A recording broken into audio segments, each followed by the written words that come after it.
राजधानी भोपाल कलेक्टर कौशलंत विक्रम सिंह ने मीडिया से बात करते हुए कहा कि हाल ही में कार्बाइड गन यानी कैल्शियम कार्बाइड आधारित देसी विस्फोटक उपकरणों के संबंध में सख्त निर्देश जारी किए हैं। उन्होंने कहा कि इन गनों की खरीद, बेच, निर्माण, भंडारण व उपयोग पर पूर्ण प्रतिबंध रहेगा। उन्होंने निर्देश दिया कि कोई भी व्यक्ति प्रतिबंधनात्मक पटाखा, आतिशबाजी, लोहा, स्टील व पीवीसी पाइपों में विस्फोट पदार्थ भरकर तेज आवाज करने वाले अवैध पटाखे न बनाए। उन्होंने इन गनों का बेच, खरीद, स्टॉक रखना, निर्माण करना सभी पर रोक लगाई है। यह कदम इसलिए उठाया गया है क्योंकि इन उपकरणों के प्रयोग से आंखों में गंभीर चोटें, दृष्टि खराब होना जैसी घटनाएं सामने आई हैं। उन्होंने यह भी चेतावनी दी कि इस प्रतिबंध का उल्लंघन करने वालों के खिलाफ कड़ी कानूनी कार्रवाई की जाएगी। हमारे यहाँ जो भी पेशेंट आए उसमें 35 आईपीडी पेशेंट थे, जिनमें से 15 को सर्जिकल ट्रीटमेंट दिया गया है। 10 की आंखों में सीवियर, एक आंख में सीवियर प्रॉब्लम है, जिसका इलाज जारी है। माननीय मुख्यमंत्री जी ने निर्देश दिए थे कि अगर किसी को भी किसी भी प्रकार की हेल्थ सपोर्ट की जितनी भी ज़रूरत है उसको किया जाना है, तो वो हम लोग कर रहे हैं। अभी हम लोगों ने 6 FIR दर्ज की हैं। दिवाली के पहले 55 गन जब्त की थी, उसके बाद भी जो है हम लोग गन जब्त कर रहे हैं, इसका अभियान चला रहे हैं। कहीं पे भी स्टॉक, स्टोरेज अगर अवैध मिलता है उस पर हम लोग कार्रवाई करेंगे। चूक कहाँ पे हुई? लगातार ये मारपीट में दिख रहा था, लेकिन हादसे होने के बाद जो है प्रशासन नहीं, हम लोगों ने दिवाली के पहले भी एक मुहिम चलाई थी। तो ये पटाखे की दुकानों पे नहीं बिक रहा है, इसको बनाने की भी आसान है। तो कोई 4 गन बना के बेच दे रहा है, कोई खुद ही बना ले रहा है। तो इसके लिए एक तो लोगों को जागरूक करना है। अगर कहीं पर कोई बेचा जा रहा है तो उस पर हम लोग FIR दर्ज कर रहे हैं। एक जगह 10 किलो अवैध हम लोगों ने, पुलिस ने पकड़ा हुआ था कैल्शियम कार्बाइड, तो उन पर FIR करेंगे। सर, देखने में आ रहा है कि मैन्युफैक्चरिंग करने वाले लोग स्लम एरिया में ज़्यादातर ये बेच रहे हैं। इनके ऊपर कैसे कार्रवाई होगी, वहाँ तक कैसे पहुँचे? नहीं, पुलिस और प्रशासन जांच कर रहा है। जो कोई भी इसको अवैध बना के बेच रहे हैं उन पर कार्रवाई करी जाए। जागरूकता के लिए क्या? और जागरूकता के लिए अभी मीडिया में भी आ रहा, सोशल मीडिया में भी हम लोग उसके माध्यम से कर रहे हैं। आपके माध्यम से भी हम निवेदन कर रहे हैं कि इसमें जो है लोग इसका प्रयोग ना करें। नहीं, आपसे रिक्वेस्ट है, जो जितने लोगों का हो जाए 2 बार, 3 बार, 5 बार मैं बोलता रहूंगा। मतलब कार्बाइड की जो है लगातार घटनाएं, उसमें कितने बच्चे जो है आगे गई हैं, अभी तक की क्या स्थिति है? देखिए क्या है कि जो कार्बाइड गन है उससे जो कई केसेस हमारे हॉस्पिटल्स में रिपोर्ट हुए हैं, जिनमें से 15 सर्जिकल जो प्रोसेस करनी पड़ी है और 10 बच्चों की आंखों में सीवियर इंजरी आई है, जिसका इलाज चल रहा है। और अब फर्दर थोड़ा टाइम लगता है, 1 हफ्ते के बाद एग्जैक्ट पता चलेगा कि क्या स्थिति है।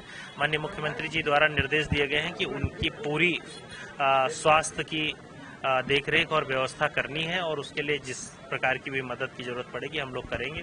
CMHO को इसके लिए निर्देश दिए गए हैं। साथ ही साथ जो है 6 FIR अभी तक विस्फोटक अधिनियम के तहत हम लोगों ने करी हैं, और अभी हम लोग एक ड्राइव चला रहे हैं जहां पे भी कैल्शियम कार्बाइड का अनऑथराइज्ड स्टॉक पाया जाएगा, कोई खरीदता बेचता पाया जाएगा, तो उस पर भी हम लोग कार्रवाई कर रहे हैं।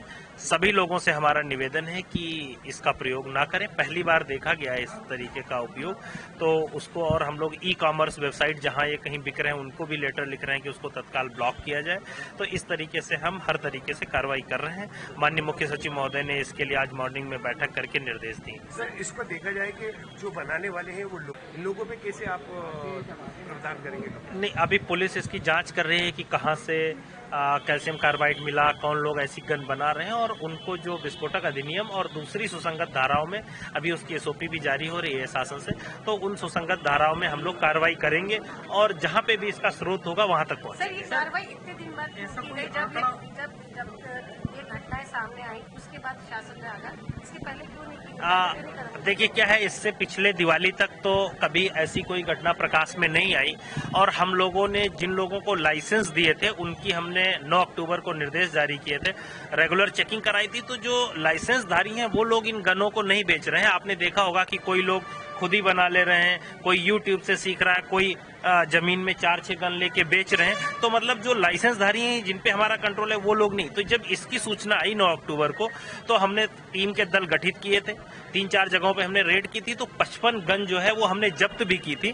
लेकिन क्या है कि इसको बनाने, ये तो तत्काल बन जाता है, तो इसलिए लोगों को जागरूक करना भी और कार्रवाइयां करना भी जरूरी है। तो ये घटना के पहले भी हमने जब्ती करी थी जो हमारे पास जानकारी आई थी, लेकिन चूंकि इतना स्कैटर्ड है, कोई 2 गन बना ले रहा रहा है, कोई 10 गन बना ले रहा है, तो इस वजह से जो है वो केसेस आए हैं। सर अब कोई अगर बेचता हुआ पाया गया तो क्या धारा लगाई जाएगी, क्या मामला दर्ज किया नहीं, अगर कोई बेचता हुआ पाया जाएगा तो बीएनएस के साथ साथ जो है हम लोग विस्फोटक अधिनियम के तहत भी उस पर सख्त कार्रवाई करेंगे। और सर जो बच्चे घायल है, क्या उनमें से किसी बच्चे को बाहर इलाज के लिए लेके जाएगा? अगर किसी को भी, जैसे अगर अभी तुरंत तो नहीं पता चलेगा, जब अगर किसी को जरूरत पड़ेगी, एयर एम्बुलेंस की जरूरत पड़ेगी, वो भी प्रोवाइड करेंगे।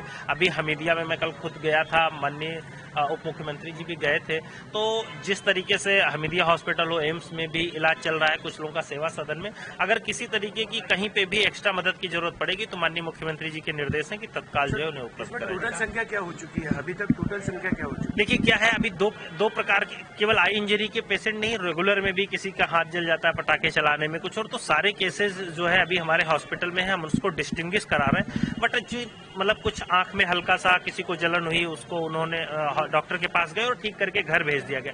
तो जो हमारे आईपीडी पेशेंट थे वो 35 जो भर्ती वाले पेशेंट थे, जिनमें 10 लोगों की आंखों में गंभीर, एक आंख में, दोनों आंखें किसी की रिपोर्टेड नहीं, एक आंख में गंभीर क्षति 10 लोगों में पाई गई। कितने लोग की आंख